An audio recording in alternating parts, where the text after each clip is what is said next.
State police report they responded with local fire departments Saturday to a 3-car collision at the intersection of Wigan and Ridge Roads in the town of Horseheads that resulted in 2 children at the last stand being hospitalized. Yeah, heart breaks my heart. Yeah, they were there just to have a fun time.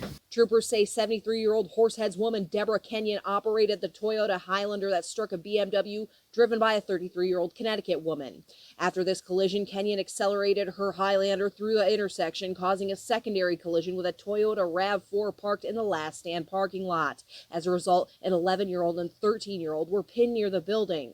Kenyon was issued traffic infractions at the scene of the accident and, like the other driver, was not injured. You just never know what's going to happen. You just have to be aware of what your surroundings, and people have to be more careful of what they're doing.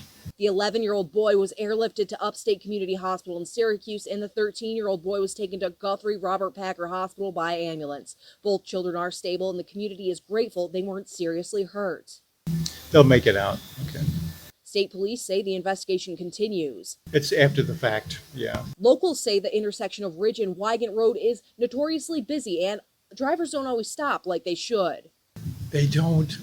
There should be more, like maybe police presence occasionally might help, or protective devices there for like guardrails maybe. The last stand announced through Facebook the Horseheads store will be closed until further notice as the front wall is being repaired.